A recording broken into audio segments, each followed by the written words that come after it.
Hello guys and welcome back again to another amazing episode. And as you guys already know, this is the Diaspora transition episode where we interview people who moved back from the diaspora and currently living on the continent. And you guys know I love hearing people moving to the continent, obviously. And this amazing woman moved back to the continent for a while now. I've been trying to interview her. It's hard to. She's a businesswoman, okay? She's doing amazing. When it comes to Jamaican, original, authentic Jamaican food, she's number one on the list here in Ghana. And I'm privileged to have here Deja Vu. Welcome on the show. Hi, thank you for having me. Before we get into it, Deja Vu, where did that name come from? Deja Vu? Yeah. So my name is Deijha, Okay. right? And I decided to name my business Deja Vu's because of the history behind Jamaica and Ghana, from what I've learned. Basically, it is known that the descendants of Jamaica are from Ghana, specifically the Ashanti. Ashanti Kingdom. So in my mind, I was saying that, you know, you have a sense of deja vu, like we were removed from Ghana and now we have returned, so we're back here. Pretty interesting. And I have here your cousin. Yes. With me. And he's American too. Yes. 19 years old, young man. Almost 19. Almost Yeah. 19, almost. And you decided to come to Ghana. Who convinced you? So basically, he's in his first semester of college. He's studying remote. He goes to Brooklyn College. And being that I'm here also by myself, I'm like, why don't you come here and help me out with my business, get to explore the country and see what you can learn here. Because again, there's a lot of diasporans here. There's a lot going on in this country. So I figured, you know, he's young, he's innovative. Let's see what he can gain from being here at such a young age. That's really And you good. know, to change the narrative for the younger generation Right. on what Africa is, not just Ghana, but Africa in a whole. So I like I'm that. doing my part. I like that. That is a good mindset. And you're trying to help people, you know, like him move to the continent. Right. Now let's just take it back. Living in the US, Yes. you're American. Yes. With American passports. I want one. And you have it and you decided to leave it behind. Right. To be in your country. In my country, Right. Ghana, Africa. How did it start? Why did that come about though? Okay, so my first visit to Ghana was in 2015, right? I love to travel. And I wanted to, a goal of mine was to visit all 7 continents. So I visited 5, and the last 2 was Africa and Antarctica. Yeah. So when I made the realization that I never considered visiting Africa, it never crossed my mind. Really? So when I thought of that, I was a little bit ashamed because I allowed what The media. and America's perspective on Africa make the judgment for So me. you went at the programming. So exactly, I was programmed to believe what Africa was based off of, you know, America's perspective. Right. So I basically said that I'm going to go, I'm going to see for myself, and I did that. Wow. And not only did I do that, I also brought my family to the continent for the first time. So my grandparents were here, my mom came, my younger cousin, she was 6 when she first came. Wow. She loved it. So it just goes to show you that you have to come here to see for yourself. And I try to tell people, come and see. You don't have to move here, just come see for yourself and let you make your own judgment on what the continent is like. When was the first time you stepped foot though? December 27th, 2015. 20. I will never forget it. 2015. Okay. That was my first time in Ghana. And you came by yourself? I had a friend from high school. Okay. She's Ghanaian. She invited me, so I stayed with So her. you knew someone before you moved, you came to Ghana for the first time? Yes. So I posted on my Facebook, I want to say in 2011 or 2012, I want to go to Africa. Okay. And I believe she messaged me and said that she was going to Ghana in 2013. So I tried to go that time, but I didn't get my visa in time. I was disappointed and I was sad, but I made it in 2015. Wow. That's pretty interesting. Do you know why? Because you moved before the trend started.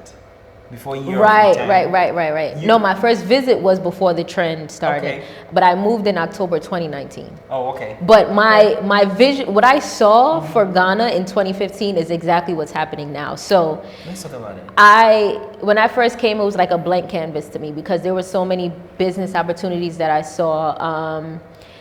there at the time, I didn't see any Jamaican restaurants. There's no skating rinks here. We now have a bowling alley. So I'm like, if I get my foot in the door now, then just imagine where I can be. And also if I bring my friends and family along to see what it's like here, we can be the first Black people to have our own businesses on the continent. So that was my mindset back in 2015. Wow. What were you doing then in the US? I was Work-wise, working for the post office. Okay. So in mailing services and stuff like that. I was processing mail Okay. in the factory behind the scenes. Okay.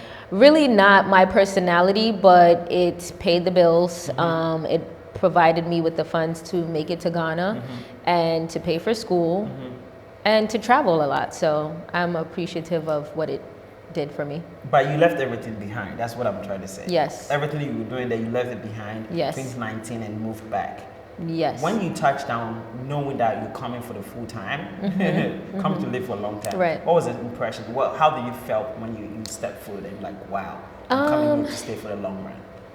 Well, okay, so back in October, my mom came with me. She stayed for about 2 weeks, and my first goal was to find an apartment. Okay. It was very difficult for me to figure out how to get things going back in the States. So I said, I have to go back to Ghana.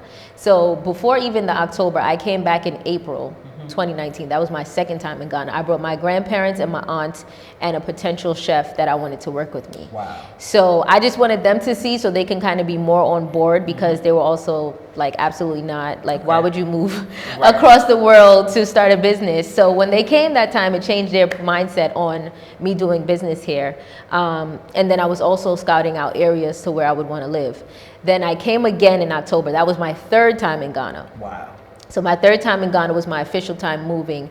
And then my mom came and she stayed with me for 2 weeks. We didn't find an apartment. So the same friend that invited me to Ghana back in 2015, she allowed me to stay with her for some time until I found my own apartment. Wow, that's nice. I want to switch back to your cousin a little bit. Okay. Now, you convinced everybody. You brought Yes. your grandma, you brought your My whole family. younger cousin, my aunt, my mom, Yeah. yes. My dad was supposed to come, but he didn't have his COVID vaccine card. So, but he's coming too. My brothers, yeah. But before I move to that, what is making you invite everybody like that? Like, what is Because it? they need to feel this freedom. Like, we are the majority here in this country, on the continent, and it just feels good to, I feel empowered Right. as a Black woman in this country. And I don't know, it's really hard to put into words the feeling that you get Really? being on Let in me this ask country. your cousin. Now, I know I didn't ask your name. People are watching you. You briefly introduce yourself, and then I have a question for you. Hello, my name is Camden, but people call me Casey. And Deja's cousin, of course, as she already said. And this is my third time here in Ghana, and I look forward to coming here once again. He looks like a musician, isn't it? I know that's I like a what? typical. Like a what? That's He what they has a say. look. Yeah. Like a rapper. So, how did you come about knowing about Ghana and you invested in? The first time. The first time, When yeah. was the first time? The first time you guys came was February 2020, right before COVID hit. Wow. Okay. Right, Okay. And then you came to yeah. invest for how long? The first, About a week. A week. Like yeah. 7 days, Yeah. yeah. And I don't feel like I got the full grasp of Ghana at the time. But the second time that I got here, which was in like October, I think. Yeah, October. of I this would year. like to say that's my first time really in Okay. Ghana. I got to explore. I was there for like a month, I think, Yeah. about. Okay. And I came back the next month because I loved Okay. it so much. I felt like What this is keeps the you place. coming back? Because I know it would have been more difficult for you to come again after the Yes, first time if yes. you didn't like it. Yeah. Right. So what keeps bringing you back? The opportunity and the freedom. I feel like there's a lot of opportunity. There's a lot of things that you can do here in What do Ghana. you mean freedom? America is free. wanna It go to is, but America. I feel like everybody has done something in America already. I feel like there's not a lot done in Ghana. Like we just got the bowling alley, and I feel like there's a whole lot of, you could do a whole lot here basically. Open up a You guys business, did start a everything. bowling alley? No, there's a bowling Okay. alley Yes, here called yeah. Bliss. Okay. Yeah, Okay. we haven't gone Wow. there yet. Yeah, but we need to go gonna soon. Yeah. Yeah. So you see the development happening Yes, here, yes. and you know you might be the first. And I person want to get do on that. this, exactly, Wow. yeah. And you're just 19 years old. You're Yes, thinking about all yeah. this. Yeah. That's the Wow. plan. So he's ahead of the game. Yeah. Way ahead of my because game. You're forcing it, right? Right. You You can't have get into that. to. You have to, because for me, I would say I was like the risk taker in my family. Right. I'm the first I'm not going to say entrepreneur because my grandfather, he had his own business as well. But as someone to take the risk to move all the way across the country and explore something completely new and foreign to my entire family, I feel like it is my duty as the older cousin to lead the way and make a path for my younger cousins. I like that. Now, it's obvious. You are here. You're doing great. I've seen your projects, your food. Hello everyone, my name is Deja and this is my food truck, Deja Vu Jerkut, where you can find the best Jamaican cuisine in Ghana. Afrochella, you had a whole stand at Woo! Afrochella. I had lines at Afrochella. Your boat was full. It Oh my was. God. I'm so tired, but I I'm had to so wait in line grateful. just to have a jerk chicken. Yes. That's amazing. Right. You're doing great. Thank you. Now, we all know that there's challenges when it comes to Ghana Woo. and businesses, establishing your businesses, Right. registering, all of those things. There's challenges. What have been some challenges you really faced, trying to establish your businesses here in Ghana? I would say consistency. Consistency. In what way? Consistency in the sense of with not even just myself. So I don't even know how to like explain this because there has been a few challenges, but also how I cope with the challenges. I basically know and have in my mind that being an entrepreneur, you're gonna have challenges regardless. Right. Being a human being, you're gonna face challenges. So I decided that the challenges that I want to take on, I'm going to go the entrepreneur route. You have a 9 to 5, you're going to face challenges as well. So it really doesn't matter which route you go, you're going to face challenges. But here in Ghana, my challenges have been, like I said, the consistency, right? I was at a location before and then I had to shut down and find a new location. To me, no one is really held accountable for certain things. So what happened? Why did you have to change locations?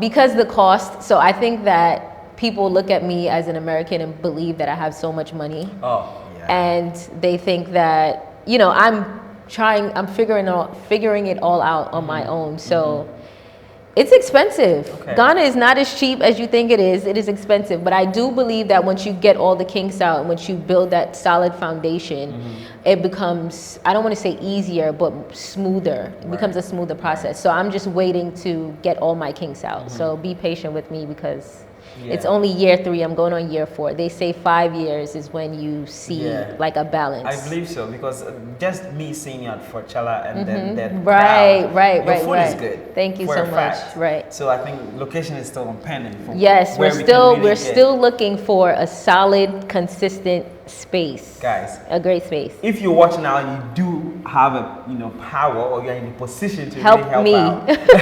help me please, I beg. We don't need you on this one. Right. Now, let's talk a little bit about you living here compared to the US. Will you say you are living here in Ghana or you're surviving compared to what you did back in the US? I would say I'm living here. Again, it's really hard to explain because yes, there's challenges, but to me it seems like the challenges are not the same. Like when I'm in the States, I'm constantly thinking like bills. Oh my gosh, I have to do this, I have to do this.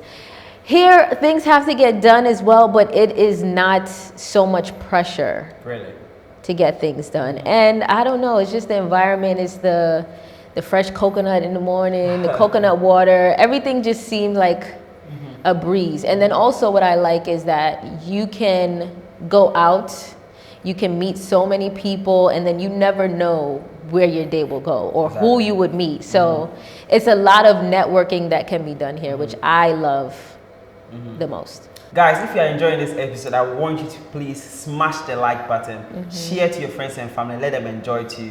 Don't be selfish, okay? It's not good to be selfish. Now, you do have a YouTube channel where you share your journey, Deja Views. Yes. Let's talk about the YouTube channel. Right, so I started the YouTube channel back in October of 2019 when I first moved here, right? Everything that I've done in Ghana has literally been new for me. So whether that's me editing my own videos, I edit my own videos, I record my own videos on my phone, everything is new to me. So I would love for people to be more patient, empathetic, with me because everything I'm doing, I'm learning as I go. But I want them to come to your YouTube channel. Okay, Are you Deja's gonna views. Are you going to promise them consistency? I can, but because, okay, I don't want to make excuses, but Right. because I don't have like my business fully running how Right. it was, or, you know, I don't want to start something and then keep starting, stopping. So, and then also sometimes I want to keep things private until I'm sure that this is going to go the way I'm imagining it to go. Right. I like So that. I don't want to make false promises to my people, but I will be back on YouTube, Deja's Views on YouTube. Guys, go check her out. You will enjoy her YouTube Yes, channel. watch all the old videos. New ones are coming. Please do. Now, let's talk about you wrote a book. Yes, I wrote a book. How did that come about? I started writing that book back in 2017. Wow. So I was in the cafe at my job right before my shift started, and I'm intuitive, so I like to listen to that voice inside my gut, inside my brain. And something just told me to start writing, and I literally was on my phone just writing out the process of me wanting to get this journey going. So even before I made the move, I had it in my mind that, okay, let me just write it down. You never know where it will go. So the book is called Trust the Process. Like I said, I started it back in 2017 and I launched it, I want to say last year, I believe.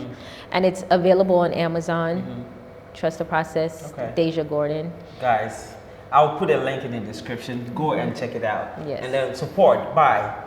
It will open your eyes. Yeah, we have the ebook and the hard copy. So. Okay, so you can ship international, isn't it? Yes, If you can someone ship ordered it. international, yes. Awesome, awesome. Now, I want to go back to your cousin once again. I want you to tell me from your perspective. Okay. When she was saying like, I love it here on the continent. Before you first visited, right? Because I know the stereotype or the misconception is really there.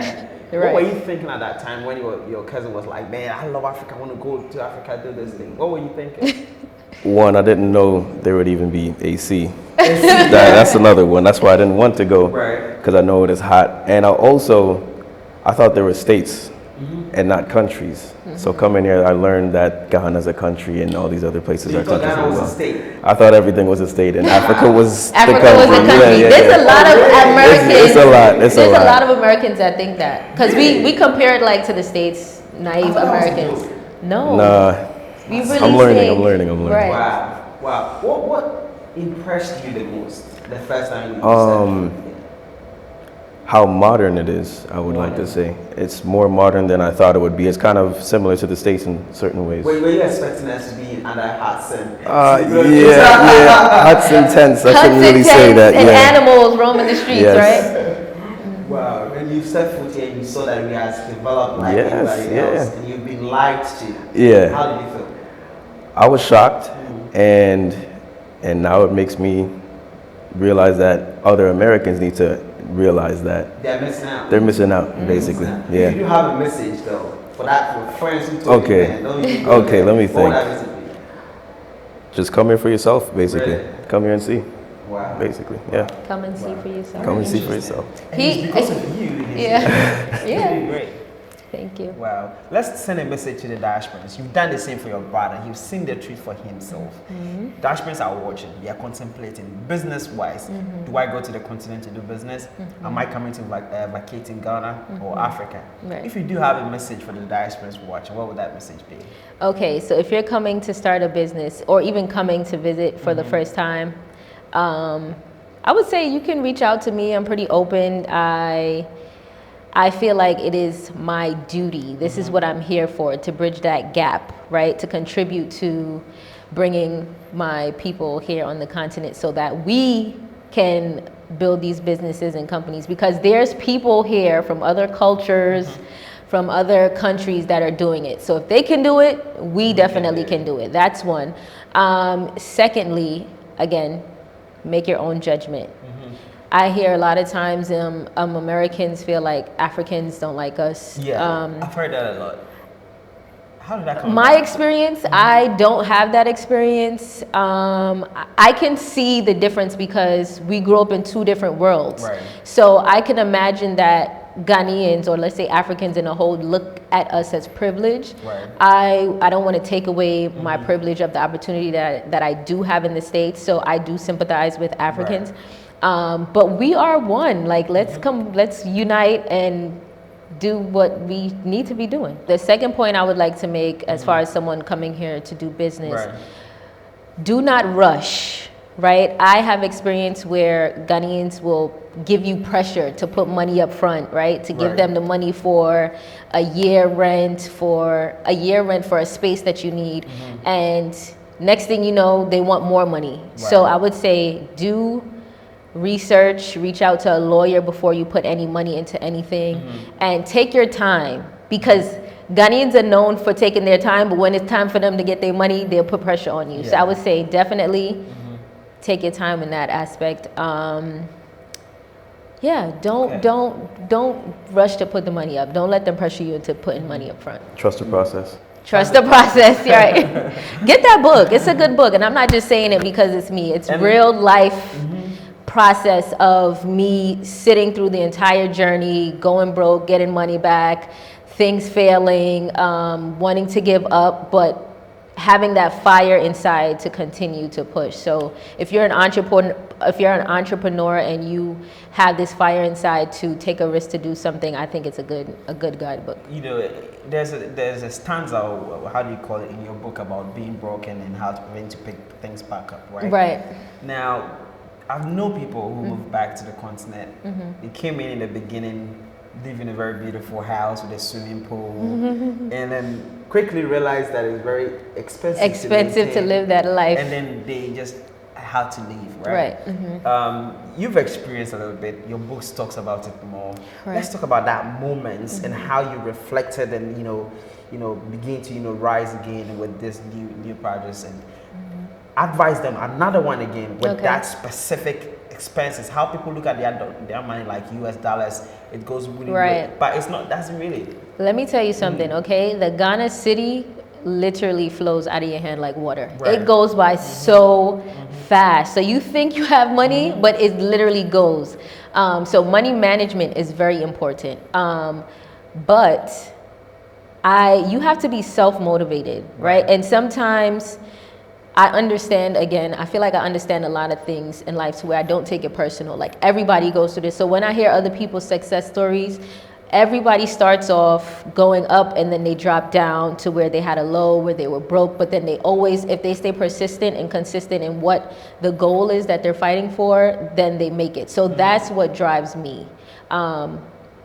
Keeping my eye on the prize. And then also I have an amazing support system. So my family, so many times I wanted to give up, but I'll call my mom and she'd be like, absolutely not. She has her friends rooting for me at work. So she's like, you cannot, because such and such is here and they want to come to Ghana and they have to visit you. So you have to do it. So it's not even about me anymore. Honestly, like I removed myself out of it. But going through the motion is important, and trusting the process again. This is why that title is so important. You have to go through the motion. You have to enjoy the ups and downs, especially the downs, because those experiences teach you so much and it prepares you for what you're going for. So if you don't continue with the fight, you won't get what you're asking for. True. So you have to enjoy. Like, I literally sit there and think about everything that I'm going through. What is this preparing me for? What is the lesson in this right now? And Wow. Yeah. I like the fact that you're very optimistic about Africa and the potentials. Right. This is very confusing. We Ghanaians on the continent and Africans in general are obsessed trying to go to the West. We believe that when we get there, we'll be able to make it. I'll be able to build a mansion for myself. That's the promised land. And we have a lot of African Americans moving back saying the same thing, that they believe that it's possible to make it here. They'll be the first to create something here, create the generational wealth for themselves. And it looks to be like almost crisscross and quite opposite thinking. Why do you think that is, though? Well, from my perspective, speaking with Ghanaians, I think that, when you have something and it's tangible to you. You don't really appreciate it as much, right? So in America, yes, we do have opportunity to make money, but we also, the money goes as well, where it's all going back to bills for the most part. And in the Ghanaian mindset, I believe they think, let me just make this USD so I can bring it back and build here and, you know, provide for my family. But it's not always as easy as it sounds. I also believe that some Ghanaians don't appreciate or understand the value of what it is being here in Africa. Like, it's so powerful just to know where you come from, and even to know what tribe you come from, know your history, that when you have that confidence, I believe that it's no stopping where you can reach, the heights that you can reach. So me knowing, as far as like my great-grandparents, I know majority of my great-grandparents. So I feel proud knowing what they came from to push forward and to keep the legacy alive. I don't really believe that Ghanaians understand the value of what they have. And I don't blame them, because again, it's what they were taught. I also hear that in some schools you can't speak Tree. So their own culture, you get whipped when you speak your own language, and they want you to speak English. So that just goes to show you that they don't really value, and I'm not blaming the Ghanaians, I'm blaming how Ghana itself has institutionalized and made it seem as if America is the best thing ever. Okay, are you trying to say Ghanaians are also programmed? Yeah. Okay. They're programmed to believe that there's something better than what they have. But I think that's people in general, right? We think the grass is always greener on the other side, instead of figuring out how can we make what we have the best thing possible. You believe it's possible to make it here in Ghana? I know it is. That's why I'm here in Ghana. Okay, interesting. I'm here in your country. I'm here in your country. There's African Americans coming. So you have to know that there's something valuable here. So with that being said, what are you going to do being here on your own country? I think I'm going to follow you blindly until I find out. Okay, we've had an amazing conversation. There's so many questions that I would like to ask you. Now, before I let you go, this channel, we are very candid, you know. Okay. You are a beautiful woman. Thank you. Talented. I know where he's going with this. Entrepreneur mindset. Right. The men are watching, they're like, wow. Wow. Who is the lucky one? Don't tell me Jesus Christ. I was about to say, God is the lucky one. God is my savior. Let's talk about relationship on the continent. I've had people on the show where I asked them, you know, how's the dating thing here in Ghana like? Yesterday in Afrochella, we were asking questions around, do you think it's possible to find a Ghanaian man to really, you know, fall in love with and start a family? No cheating or whatever, but do you think that is possible here?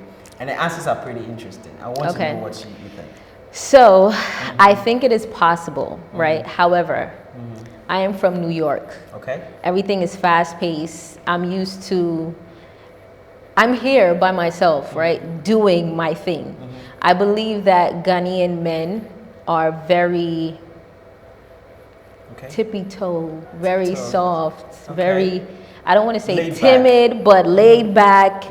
I believe that I need an alpha male in my life. Like a Nigerian man, is that what you're trying to say? You said it, I didn't say it. If you believe a Nigerian man is what... I heard someone say that, by the way. I'm like, I've heard a lot about Nigerian men, but I just need strong, dominant, but also soft with me, because I want to live a soft life, right? I work very hard with my business, so I want someone to be able to push me to higher heights, right? I know what I'm capable of, but that's what a relationship is for. Like, I feed off of you, you feed off of me. Yes. It has to be mutually beneficial. But I believe that from my perspective, Ghanaian men are very, not all, right? I'm going to say that now, not all, but from my experience, just observing, I believe that it's very like, oh, please, auntie, I beg, and too humble. I need strong. I need a strong alpha. Again, strong man. Like, I want you to be strong out in the streets, but soft with me. Okay. So okay, don't I be like strong that. to me. So- Treat me like a princess. So are you trying to say that what they say that the Ghanaian men are the top priority when you go to West Africa? They are the ones on the list. They are faithful, the most faithful in West Africa. I don't know about most faithful. I don't Okay. know about most faithful. I'm not saying that. Are you There's sure? beautiful Uh-huh. Ghanaian men. Like, I love to see black men here, like, just happy and living a good life. I don't know about faithful. I can't say that. Interesting, guys. I feel like men all over the world. You heard her say the description of the man. If you know you fall in that category, her socials are on the screen. Now, take your time when you are sliding that DM, okay? Anyways, Right. let's Take just your move on. time Take your and time. think. Don't- Am I don't- ready for this? If not, don't do it. Don't send emails and slide in a DM at the No. same time. Choose one. Anyways, let me ask you this, all jokes aside. Do you think moving back to the continent has been worth it for you though? Yes. And again, I don't want to make it seem like everything here is all perfect, right? Again, I believe that in America there's the issues, in Ghana you're gonna find the issues. It's just how you choose to view whatever situation you are in. It's all about perspective. But it's empowering. Empowering. Yes, being here in Africa. Like, I just love What lesson that. has Ghana taught you so far? Patience. Patience. You have to be patient. And also, it doesn't, again, because coming from America, everything is so fast-paced, Fast-paced, yeah. right? So we're used to things working, going. We're kind of spoiled with that, right? So in Ghana, you kind of have to take a step back and just let things be, right? In America, we're so used to being on top and in control of everything, but I've learned here in Ghana that when you let things be, it will always work out. Regardless of how it may look or what may happen, it works out. That is very true, you know. Yeah. my cameraman behind the scene will testify to that, right? Ghana, things happen at the last moment. Everything happens. So it's like, leave it up to God and it will happen. Like, trust him. You literally have to. I've left everything into his hands and I trust that he will make everything work out in my best favor. So Amen. If you do have a last message and a final message to diasporans watching, what would that message be? simply to come here and see for yourself, come and make your own judgment, come with a free mind. Do not come to Ghana or Africa, period, trying to expect America. This is a third world country. We're only like, how old? 60 years? 63? 63 years. 63 years, I believe. So keep that in mind and be patient. Okay. Now, a message to your future husband. Where you at? Message to my future husband. I don't know. I hope you're happy. Yeah, he's waiting. Bro, I really want to hear you say this, right? What is your perspective about Ghana and you being here and then the whole I'm moving back to the continent? I want to know if you really, really believe it in your heart, you know what I'm saying? That it's possible to make it here like your cousin believes. I want to hear that from you, and then I'll ask you of your final message to the Okay. I feel like at this time, I feel like anybody can do what they want, basically. I feel like there's a lot of opportunity. Like here, there's no limit. There's no limit. There's no limit. Everything is fresh. Everything is new. As you said, it's 63 years old. It's a lot of new opportunities you can have here in Ghana. What do you see yourself doing here? Real estate, maybe. Real estate. Airbnbs. Okay. Because That's the everybody way to needs a go. place to Make stay. money, you know? That is the way to People go. need a place to stay, so Right. I feel like that's He's the way. he's looking into getting like one of those apartments. So his mom is into real estate in the States. Okay. So again, we're gonna try to get the real Started estate real going estate in Ghana. at 19 years old. At Yes. You know what I was 19. doing at 19 years? What? You want to know? Yeah. I'll tell you behind the covers. But if you do have a last message to your friends, family, those who to Africa was Django or whatever, if you do have a message for them, what would that message be? Well, people my age, they, like you said, they're not doing too much. I feel like we're stuck in games. Just around a year ago, I think I was probably just playing games, focusing on school, but Fortnite and that. Fortnite, Call of Duty, Roblox. but you need to take time to explore and travel, and that's what made me realize that there's more to life than just games and a screen. Explore and travel and trust the process, basically. What has traveling and being in Ghana, what has it taught you? Knowledge and experience. That's a lot of things people won't get because you need to explore and you need to gain that experience in different places. It's a whole lot to learn. So yeah, thank you. He's pretty smart. I feel like also just as being an older cousin, watching him here in Ghana, I watch how he interacts with people. So I'm introverted, and he will go out and talk to any and everybody. Like yesterday, he's talking to the electrician. He's talking to people to fix things, and it just makes me happy watching him be on the go in Ghana. And then also, they love his style or his look, I guess. I don't know, with the dreads, with the locks, and then the color at the end. It's inspiring for them, because a lot of Ghanaians, they want that also, but they're not allowed to have that look. You're forcing me to ask him about dates and stuff. Oh, okay. I'm just telling you that. What do you think about the girls in Ghana? Okay, well, I'm not looking for anything right now because, well, I grew up in a household full with completely women. So I know what they need, and what they need is, like they just said, a strong man. With money. Yes, with money, of course. And I feel like at this point, I need to find myself, and I need to get money, of course, before I do that. Smart boy, you see, I'm teaching him well. Yeah. That's pretty interesting perspective. But what do you think of the women in Ghana? Like, Okay. They're natural. I like to say they have natural beauty, and they don't, even without the makeup, they look good. Okay, So rate them on a scale of 1 to 10. Okay, natural beauty, Yeah. I'm gonna say like a 7 or 8. That's not good. You're supposed to say a 10. I want to say 10, African but women are beautiful, period. okay, yes. 10 out of 10. No. Okay, Yeah. Strong, you Yes, you're right. See, that's why I'm not dating now. Exactly right. Yes, a strong 7. So compare that to African Americans and how they are there. Compare that. What would you rate African Americans in? Okay, compare them to the States. In the States, yeah. Natural beauty, Yeah. 10. 10. Yes. Oh no, you're not being. No. That's pretty interesting. What's your social media? Oh, Dread OCK. Okay. Yes. Guys, I'm going to put everything on the screen. Go follow him. Do you have a YouTube channel? No, not yet. should create Soon. one. I should. He'll be on mine. I'll be honest. We're almost at the end of the conversation. If you all do have a final message to the Diasporans and the people watching, what would that message be? I would say, well, I gave my good message before. I think that was really great. But again, go buy my book on Amazon. Leave a comment on what you think. And follow my YouTube, Deja's Views. And I'm on Instagram as Deja's Views as well. And that's about it. I hope you enjoyed this video. All right, guys. Thank you so much for watching. And if it's your first time here, please don't forget to like the video, share to friends and family, and subscribe to the YouTube channel. Comment down below. Let's get the engagement going. And YouTube told me 80% of you guys watching love the episode, but don't subscribe. I don't understand. Okay, Click the subscribe button. It's free. It's free. You don't have to pay anything. Right. Exactly. Okay, and if you want to pay, you can join my subscription. Ooh. Okay, where you get extra perks. You get to see the episode 1 week before it airs. You see, privileges like that. You know what I'm saying? So yeah, go subscribe and share the videos. And yeah, it's been a wonderful conversation. Thank you for having us. Coming. Thank you for having And, us. thank you guys. Peace Bye. out. Bye bye.